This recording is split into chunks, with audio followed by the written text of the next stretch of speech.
Alright, this video isn't for everyone.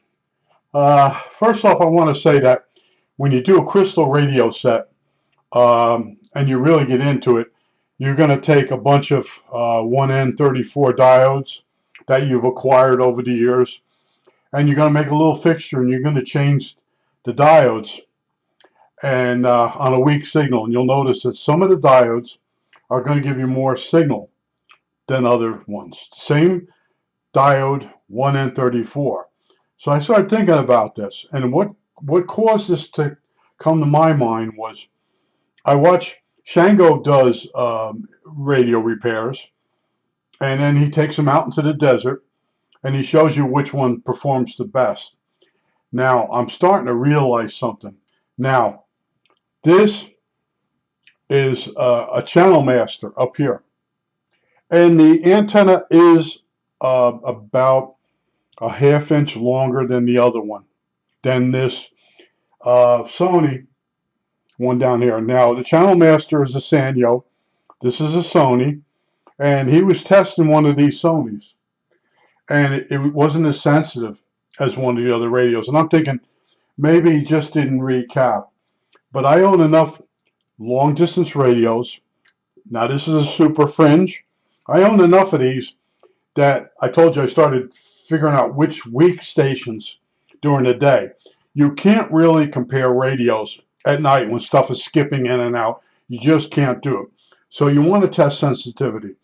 And you could do it if you build some type of test generator with some type of probe that sat in one spot, and then the radio itself that you were testing sat in another spot.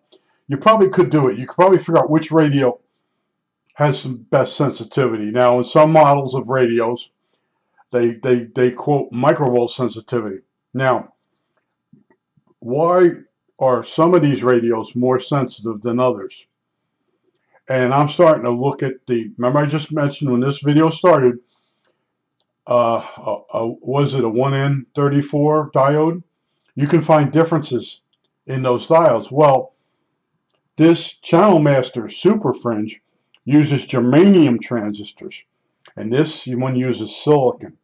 So as time goes on, if you follow radios, most cases it's an RCA circuit.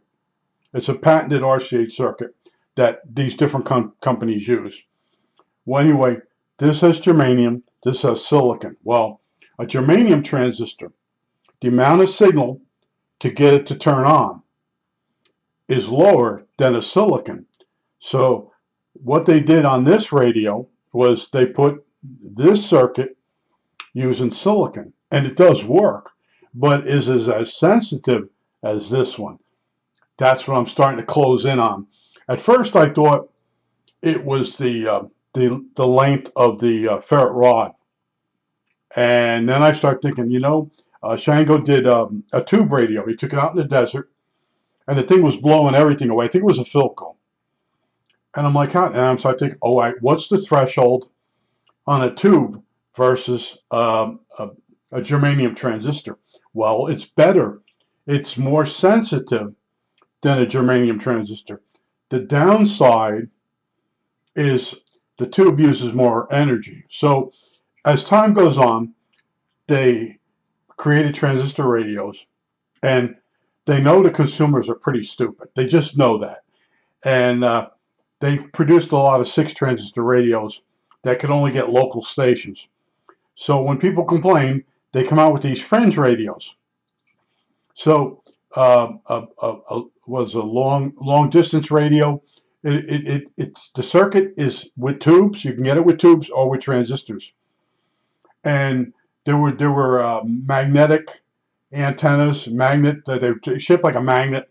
Anyway, over the years, there were companies that made Fringe radios or long distance radios, and it was for people that lived out west, where there was only a few stations nearby, and they want to be able to pick up other stations. And they exist for a tube set. You can get a long distance radio that uses tubes. So as time goes on, they know the stations are getting closer together. Some people will actually go with the 6 transistor radio. because it's cheaper. They don't know any better. And then you got the people that know where they live. They need an 8 transistor radio that has an RF amp. That's what the 1 transistor is used for, RF amp on the front end. But I'm thinking now, as time went on, they build the same circuit from tubes to germanium transistors to then the silicon. Now I'd have to make some type of test fixture just to prove all this. But if you know how life is, and they know that the average person doesn't know any better, and then there are some other things that could happen. Uh, Basically, the way that the radio is aligned, the ratio of the antenna, the ferrite antenna to the tuning capacitor. Does it track the full band, or does it track part of the band? So if you have one brand that tracks the lower end of the AM band better, it'll get the station louder than the other radio. There's so much involved, so you just can't say this radio is better than that one, or this radio is better than this one. Why? That's what I'm working on now, in between thinking about it. And it's going to come down to me maybe building a transmitter thing with a probe on it. And the probe will be another ferrite antenna. And basically make a fixture that I can measure the microvolt sensitivity of the radio in 3 different parts of the band. See, that's another thing they've done to you. They tell you that at a certain band, the radio is 8 microvolt sensitivity in a part of in the band. They don't tell you what part of the band. See, it's all marketing, and you do get people that do review stuff, but they're doing it real quick. They don't get too involved in it. But I noticed I used to love the R71A radio, and it did pretty good on the AM broadcast band. And there were other ones that were terrible, and they had these different sayings at the shortwave store. Well, they lower the front end so it doesn't overload, and I'm like, what the? It's a $1,000 radio. It should work better than a $500 radio, but it don't, because they're doing all these little tricks. Now the R71A, as you're tuning it, the microprocessor is switching in and out bandpass filters. And go look up what a band, it's just a couple coils in that. They're not really tuning the RF so it does the full band. It only does parts of the band, like maybe the ham frequencies and stuff. So you buy that radio and you go outside the ham band, and it's not as sensitive as a radio at half the price. There's so many things that they're doing to you that you don't know. And but I saw Shango do this Sony here, and it wasn't picking anything up. And I'm thinking maybe he just didn't recap it, you know. And I'm looking, it's got those dome transistors. They're terrible. They're plastic domes, and they're junk. But this is a super radio, or a fringe radio, or a long distance radio if you compare it to a 6 transistor radio. See, that's what they're doing. They're giving you a radio. Well, this your 6 transistor radio doesn't pick up the stations you need. Here's our long distance one. But you can't compare this 70s one to this 1960s one. The 1960s, I won't say it's built better. The ferrite rod is a little longer. There's output transformers, interstage audio output, and this has them too. Here they are, right here. It's the same circuit. It's a patented circuit, but each company sort of cheats. Now this radio here, I think they both work on. This one works on 4.5 volts. I think this uses 3 batteries. But anyway, that's another thing. What battery are they going to use? Now this radio here using, if I don't know if it's in the frame, the battery box here uses AAs. Well, this uses C cells. So this radio here was serious. In other words, it's I forget, Channel Master. They're a very serious company, even though it had Sanyo make it for them. And they gave you the extra things. They have a piece of metal here as a shield to keep the 2 sections from intermixing.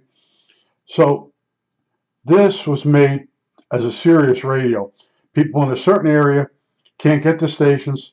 This is our model. Now, there's a version of this thing that Shango has in one of his it's the same circuit, but the case is bigger and it has a dial. This has um, a Art Deco.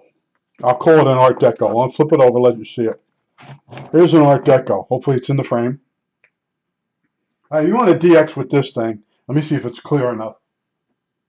It's blurring out. I'm having trouble with my lighting and my camera. Look at this. This thing is possessed today. The last video looked like it was I was shooting it through a Vaseline lens. Well, anyway, this has got a clock dial on it. And there is a model of this where the radio's longer and it's easier to tune it in. Or easier to know where you are on the dial, but it's the same circuit. But they do a lot of things. You got to remember, they want you to buy the radio. They want it to catch your eye. And in this case, back in 1960, they wanted it to actually do what you want. Now, on the back of this thing here, it actually says Super Fringe. I got to check my camera and see if it jumped. Resolution. You know, the software. Every time something updates, you're online. It'll update the software, but it changes your settings. So the next time you do a video, it's blurro vision, and then you go back and you change it back, and then it's okay for a while, and then they update. That's all I've been doing all the last 2 weeks. Windows, the virus protector. I should know what the name of the stupid company is. It's always annoying me. Norton. Hey, Norton. Anyway, Norton is terrible. They're constantly popping up messages. Would you like to do that now? Would you like to upgrade? No, I don't want to. I don't want ads on my computer. And then Foxfire is you leave the room, you come back, and there's a welcome to Foxfire. What just happened? It just updated itself. I've been fighting that for about 2 weeks, on and off. All this stuff keeps updating and making me nuts. And it affects your videos when they mess the settings up. But this here doesn't seem to be half as organized as this old radio. But I just wanted to tell you that if you're going to get into AM DXing, find some stations that you can pick up in your area and write them down and see if each radio can get it just as good. And you can find, that's what I use. I don't use late at night stations that are fading in and out. That's the DX itself. But to tell which of your radios is the most sensitive, you have to actually find stations that are on during the day that are further away and how clear they are. And that's what Shango does. He remembers them better than I do, his stations. And he'll be tuning. He goes, oh, this is KNX or whatever. This one's hard to get. And I'm out he's out in the desert at a mine. And he's like, this radio's doing really well. But it seemed like the one tube radio, the Philco, was blowing everything away. And then he had one of these Channel Masters with the different size case. And that one was doing really good. And then this one, he turned it on during the day, the Sony. And he turned the dial a couple times and he just shut it off. And I had one, I'm like, maybe he just didn't recap it. There might have been a cap that was bad. But now that I'm looking at it, there's very little parts in the thing. But they're not lying. They're selling you a long distance radio compared to your 6 transistor. And they find a way to make it more that you want to buy it, more appealing. They put a line cord on it, little transformer. Hold on, let me get the transformer in there. There's a transformer here, so you can run it on AC. So you look at all the features and you end up buying it. Then you get it home and you're trying to tune a station that maybe your old tube radio could get, and you can't get it with it.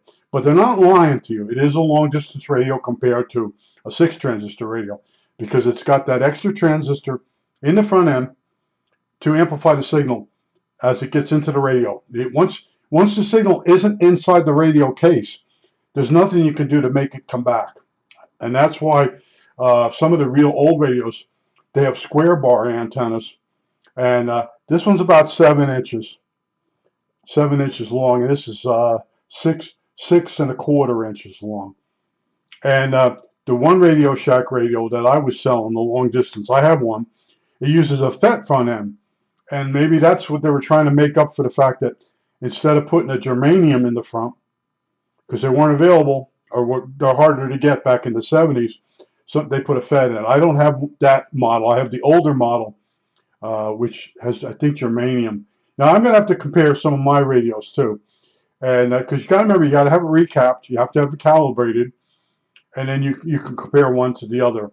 But the elephant in the room, I'm going to tell you why I don't do as many videos is I learned two things. I knew the elephant in the room was the fact that I like radios because when I was younger I couldn't afford them.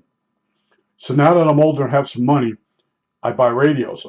I have what's it called, an emotional anchor for radios. Now people have that for the cars. Some people have it for coins, stamps. All the different hobbies. I've gone through tropical fish like 3 times and solved the problems I couldn't solve when I was younger. Not throwing more money on it, just being able to read more. And that's what's aggravating me now. I have the fish tank set up. I got the live plants all growing without the CO2. And I realized they don't run this. They say, oh, this has been set up for a year. I know what a tank looks like when it's been set up for a year. I won't go into it, but in other words, the people are doing videos for content to make money. I don't make money. I'm not monetized. I just want to show you. I'm sitting there thinking, and I'm watching Chango, and I'm like, okay, what's the big deal with these radios? Why? And then I start thinking about the 1N34s. In a lot of the circuits, the guy will say, get your favorite 1N34s out and pick your best one. And that's because you can get a weak station with a crystal diode, or a crystal diode, and one crystal diode will give you the station and one won't. And that's because the forward detective voltage of the diode is high and some are lower. You get a bunch of 10, you get 10 diodes, and there'll be one there that's just better than the rest. And that's the forward voltage of that diode is lower.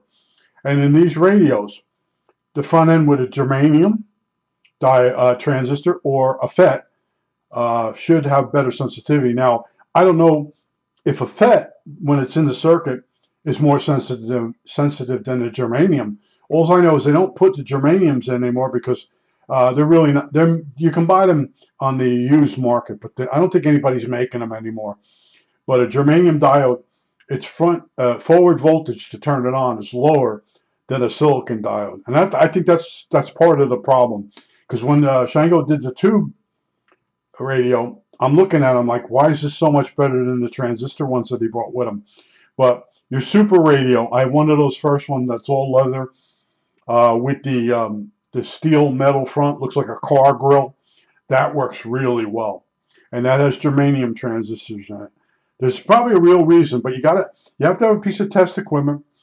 You have to use scientific method to testing to really localize what radio is going to give you the best sensitivity. Now, there's a guy that did the shootout with the I think it's a Panasonic 2020, something like that. It's supposed to be the definitive AM DX broadcasting radio, and they want a lot of money for it. The guy, what he did the shootout with some super radios, and it worked just as well. See, some stuff is hype, and you got to watch out for that. But like I said, I do a video whenever I come up with an idea, and I'm trying to figure something out, and I'm letting you know I'm noticing difference between these radios. Now, the average person buys one of these radios. Oh, this works really good. I get the station really far away. And then someone else buys 2 of them, 2 different brands, and notices one brand works better than the other. And then I always say, why? You know, that's the why. Why does it work better? And there's always somebody, there used to be always somebody out there that would figure it out. Now, I sometimes feel as though it's me now. I'm supposed to figure out why and then write it up and then have the arguments with the people that make up stuff. But I just wanted to go over this, radio. Both these are long distance radios. This is called a super Fringe. This is called a long distance, but it's basically the same circuit. All the difference is it amplifies the signal off the ferrite antenna before it goes to the converter. Other radios, the 6 transistors, the tunable capacitor and coil go directly to the converter. So whatever signal comes in and gets on that ferrite rod, that goes to the converter. Where if you amplify it with a transistor, and then the AVC comes off the detector diode, and it shuts it back if it's too strong. That's another thing you got to read into. The AVC circuit could be slightly different on a different model, but in other words, there is a radio out there, and it's probably the Panasonic 2020, whatever that model, that enough people have tested it, and they say that's the definitive, most sensitive radio. But if you watch the video, the guy's out on his back porch, and he's comparing super radios to that Panasonic. I think, yeah, Panasonic, and he's getting pretty good results with the super radios. I have all 3 super radios. I have the one that the guy wanted to prove to UBGE. He put a really good speaker in the box. He wanted it to produce the same sound as a car radio. And he wanted to show a transistor radio could have the sound of a tube radio. And that's what I own, that radio. I own one of those models. And then the other super radio after that was a Super Radio 2, maybe 1. Well, anyway, I got the whole set, and they work really well. But you have to recap them, and a lot of that stuff getting in there, it's a pain in the ass, right? But I just want to show you, put some thoughts in your head, and maybe you have some comments or whatever. But you know, if you only own one radio, you really don't know. Now, what really made me crazy was I told you, if you go look at the Hellcrafters SX40, I think I did, the one I had to recap every single cap in the thing, in every IF cam. When I got that thing all tuned up, that thing was getting stations during the day that my other radios couldn't get. And the sound from that thing, you can make the IF so wide that you actually get high fidelity AM. And years ago, you could buy a high fidelity AM radio. And then when they went to basically switched over to stereo, they stopped offering high fidelity AM. But car radios, the old 1965 to 70 something, before they went digital, those radios had really good sound. 6x9 speaker up under the dash, you know, Spirit in the Sky. You're driving along and playing that song. Really good bass on Spirit in the Sky. Norman Greenbaum. Look it up. I think that's it. All right, that's it.